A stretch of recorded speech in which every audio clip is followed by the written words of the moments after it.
დიდი მადლობა. კარგი, ძალიან მადლობელი ვარ. ცოტა შემეშინდა, როცა ყველა წამოდგით. ვიფიქრე, რომ მიდიოდით.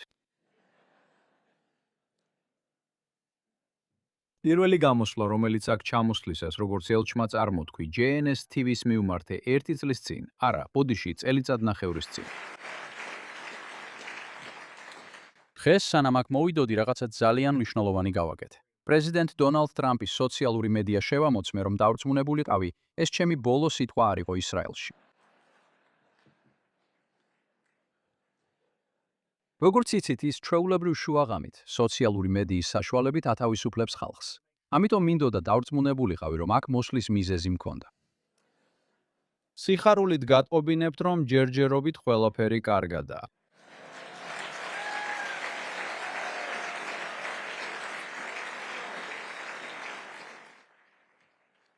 ვიცი, რომ შეერთებულ შტატებსა და ისრაელს შორის ურთიერთობის გამო დიდი შფოთვაა. ეს სიმკვირებიდან ერთ-ერთი იყო, როცა ყველანი ვკითხულობთ რაღაცებს და ვამბობთ. კარგი, ხო. აი, რასაც გთხოვთ, რომ დიდი ასოებით დაწეროთ და ხაზგასმით აღნიშნოთ. ასე ვიტყოდი. მადლობა ამ საკითხისადმი თქვენს ყურადღებისთვის. ერთადერთი რამ, რაც პრეზიდენტს იმდენად თანმიმდევრულად უთქვამს, როგორც კაცს ოდესმე რამე უთქვამს, არის ის, რომ ირანს ბირთვული იარაღი არასოდეს ექნება. რომ ირანს გამდიდრებული ურანი არასოდეს ექნება. რომ ირანი ვეღარ შეძლებს გააბრძელოს თავისი მხარდაჭერის მიწოდება თავის პროქსებისთვის, ჰეზბოლასთვის, ჰამასისთვის და ჰუსიტებისთვის. და რომ შეერთებულ შტატებსა და ისრაელს აქვთ გაუთეხავი კავშირი. და ეს დღესაც ნამდვილად ასეა. არ არსებობს მსოფლიო ლიდერი, ვისთანაც პრეზიდენტი უფრო ხშირად საუბრობს, ვიდრე პრემიერ-მინისტრ ბენიამინ ნეთანიაჰუსთან. არსებობს ურთიერთობა, რომელიც მხოლოდ ორი სახელმწიფო მოღვაწის დონეზე არ შემოიფარგლება. ეს ურთიერთობა ძალიან პირადულია. იმდენად პირადული, რომ მათ შორის ისეთი გულწრფელობაა, როგორიც ალბათ პრეზიდენტს სხვა არავისთან არ აქვს. პრეზიდენტი არაცებს ეუბნება ხალხს. და ის არაცებს ეუბნება მსოფლიოს. მაგრამ ერთი რამ, რაც ყოველთვის მსმენია მისგან, ყოველთვის, და რასაც ყოველთვის უხურებდი, როგორ აკეთებდა. არის ის, რომ ამერიკას აქვს ურღვევი კავშირი ისრაელის სახელმწიფოსთან. და მე მჯერა, რომ ის გულისხმობს იმას, რასაც ამბობს. მე ჯერ კიდევ მახსოვს, რომ ის არის პრეზიდენტი, რომელმაც გააკეთა ის, რაც ჩვენ ყველას გვინდოდა, რომ ყველა პრეზიდენტს გაეკეთებინა, და ეს იყო იერუსალიმის აღიარება როგორც ებრაელი ხალხის განუყოფელი, აუცილებელი, მარადიული და ძირძველი დედაქალაქი, და მან ეს გააკეთა. გოლანის მაღლობების ისრაელის სახელმწიფოს სუვერენულ ტერიტორიად აღიარება მისი საკუთარი უსაფრთხოებისთვის. აშშ-ის საელჩის იერუსალიმში გადატანა, რაც მან გააკეთა, და ამისთვის მადლიერი ვარ. ძალიან მიხარია იერუსალიმის შესახებ გამორჩეული ვიდეოს ნახვა და მერი მოსე ლეონის სიტყვების მოსმენ. მე მას მხოლოდ იერუსალიმის მერს არ ვეძახი. მიყვარს, რომ ჩემს მერს ვეძახი. რადგან აქ ცხოვრობ. და ის შესანიშნავი პარტნიორი იყო აშშ-ის საელჩოსთვის და ყველა საჭიროებისთვის, რაც კი გქონია, და შესანიშნავი ადამიანია, რომელიც ამ ქალაქს ხელმძღვანელობს.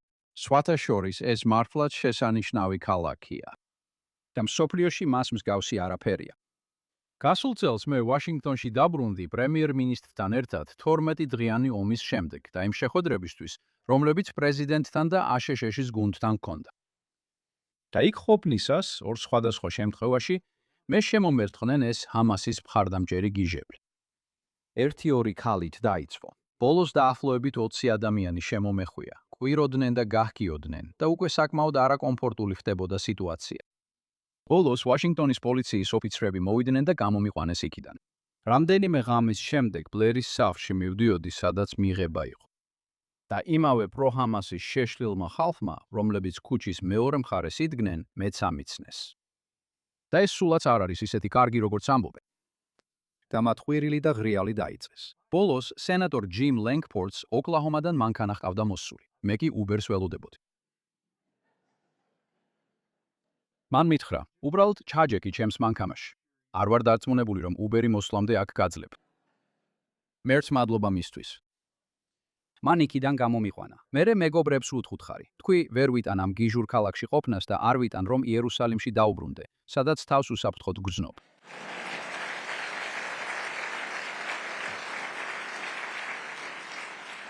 საინტერესო ის არის, რომ მათაც ის გააკეთეს რაც შენ. გაიცინეს და იფიქრეს, რომ ეს ხუმრობის პუნქტი იყო. უთხარი არ ხუმრობ. მართლა მოუთმენლად ველი ამ გიჟური ქალაქიდან გასვლას და იერუსალიმში დაბრუნებას, რადგან იქ თავს უსაფრთხოდ გრძნობ. და მართლა ასე. და მადლიერი ვარ.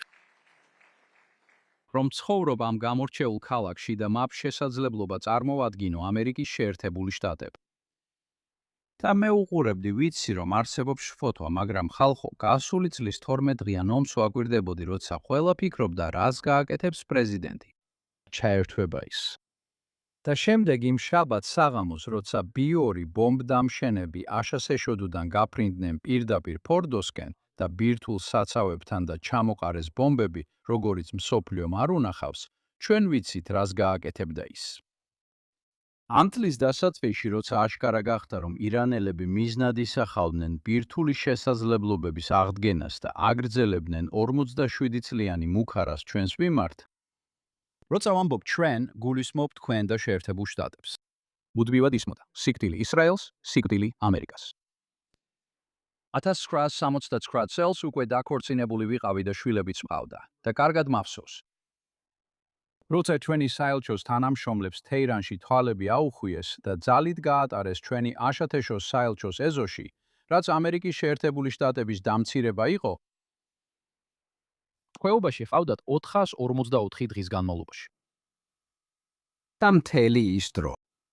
ძალიან ნათლად აჩვენებდნენ, რომ მათი მიზანი მხოლოდ ამერიკელი დიპლომატების ტყვეობაში დაჯერა არ იყო, არამედ ყველა ამერიკელის მოკლა და ქვეყნის განადგურება. და პირველი ნაბიჯი ისრაელის განადგურება უნდა ყოფილიყო. ეს ყოველთვის საფრთხე იყო. ამერიკელებმა შეიძლება ეს ვერ გაიგონ, მაგრამ ეს საფრთხე მხოლოდ ისრაელისთვის არ არის. ეს საფრთხეა თითოეული ამერიკელისთვის და მათ ეს საფრთხე ნაწილობრივ განახორციელეს ამ 47 წლის განმავლობაში, ასობით ამერიკელის მოკვით, ხშირად თავიანთი პროქსების მეშვეობით. და მათი უმეტესობა ჰეზბოლაა. და იმედი მაქვს, რომ არავინ ოდესმე წამითაც არ იფიქრებს. ამაზე. ირანი ცდილობს შეინარჩუნოს გარკვეული კონტროლი თავის პროქსებზე, რადგან ასე შეძლებს ტერორისტული ქსელის მაქსიმალურად ეფექტურად გამოყენებას და ყველაზე დიდი ზიანის მირენებას. მოდით გავარკვიოთ. ირანული საფრთხე ყველაზე ეფექტურად ნეიტრალდება მაშინ, როდესაც არ ოიკეტება და აღარ მიეწოდება ძალები ჰეზბოლას, ჰამას ან ჰუთებს. და სწორედ ამიტომ ეს გამოწვევა ირანთან, თუ მშვიდობას მივაღწევთ, შესანიშნავია. მაგრამ უკვე დღეს, შუადღესაც კი, პრეზიდენტმა ირანელებს ძალიან მკაფიო გზავნილები გაუგზავნა. რომ თუ ისინი ფიქრობენ, რომ შეერთებული შტატები დანებდება და ყველაფერს მათ ნებას დაუთმობს, მან მკაფიოდ დააფიქსირა, რას გააკეთებს. და რაც მან თქვა, ეს სიტყვებია, რომლებიც მე ამ სიტყვებს არ ვიყენებ, მეგობრებო, არც პირად საუბარში და მით უმეტეს საჯაროდ. ამ კვირაში უნებლიეთ პატარა სკანდალში გავეხვიე, რადგან რაღაც თქვი, რასაც ცლებია ვიმეორებ. ეს ახალი არაფერი იყო. მაგრამ მე ეს აზრი გამოვთქვი და მინდა თქვენთანაც გავიზიარო. ერთი მიზეზი, რის გამოც ჩვენი ქვეყნები ერთმანეთთან არის დაკავშირებული, ეს არის. ქრისტიანობა ებრაული საფუძველზე ჩამოყალიბდა, ხოლო დასავლური ცივილიზაცია ებრაულ და იუდეო-ქრისტიანულ საფუძველზე შეიქმნა. და ამის გარეშე ამერიკა არ იარსებოდა.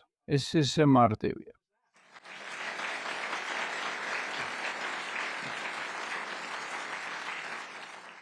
ქონდა შემთხვევა, როცა ადამიანები მთელ მსოფლიოში მკითხავდნენ და მეუბნებოდნენ, როგორ გაბედე ამის თქმა. მე უპასუხებდი, როგორ გაბედეთ, რომ ისტორია ვერ ისწავლით. განა არ იცით, რომ ჩვენი დამფუძნებლები სურდათ ამერიკის ბეჭედზე დაეტანათ წითელი ზღვის გაყოფის სცენა.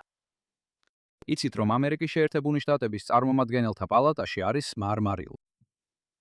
მოსეს ქანდაკება, არა ციცერონის, არა არისტოტელეს ან პლატონის, არამედ მოსეს. რადგან ჩვენი ისტორია უფრო სინაის მთავს უკავშირდება, ვიდრე ათენს ან რომს. არც ერთ მათგანს არ უკავშირდება. ის ისრაელს უკავშირდება.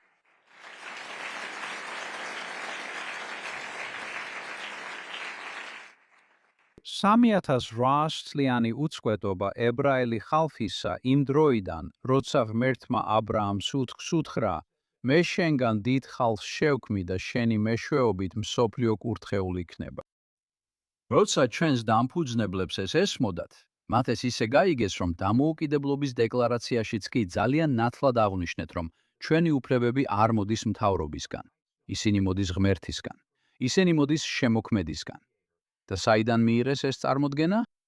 ეს ყველაფერი მათ სწორედ ამ ქალაქამდე, იერუსალიმამდე მიიყვანა. მათ ეს ნათლად მიიღეს უწყვეტი ისტორიის დროიდან, როცა ებრაელი ხალხი ღმერთთან იყო დაკავშირებული და მსოფლიოსთვის სინათლეს წარმოადგენდა. და მინდა რომ არანაირი გაუგებრობა არ იყოს. ამერიკელებმა ეს ესმით თუ არა, უნდა იყვნენ მადლიერები ღმერთის მიმართ. ებრაელი ხალხისთვის და იმ საფუძვლისთვის, რომელზეც დაფუძნდა თავისუფლება და ინდივიდის სიწმინდე. რადგან სწორედ ეს განასხვავებს ჩვენს ღირებულებებს ტოტალიტარიზმისა და დიქტატურის ღირებულებებისგან. მე არ მინდა ამის ნაწილი ვიყო. მე მიყვარს თავისუფლება და ამ ყველაფრის გული, სული და დასაწრისი სწორედ აქედან, ამ მიწიდან მოდის. არასოდეს მოვიხადოთ ბოდიში ამისთვის.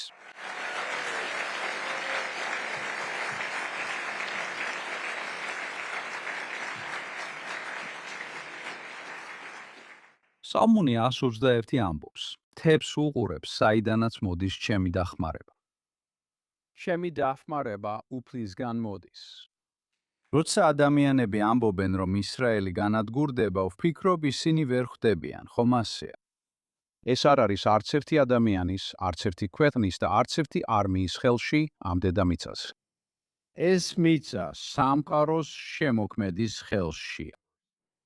და ჩემი რწმენა ისრაელის შესაძლებლობაში არა მხოლოდ აქ ყოფნის, არამედ დარჩენისა და გაგრძელების.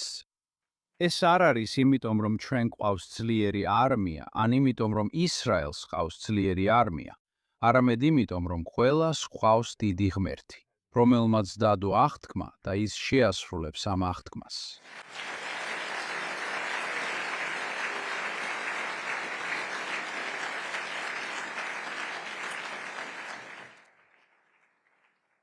შემნიშნე, როცა დავიწყე. აქ გვერდით არის ერთი ქალი, რომელსაც ხელში უჭირავს აბრა, სადაც წერია გაჩერდა.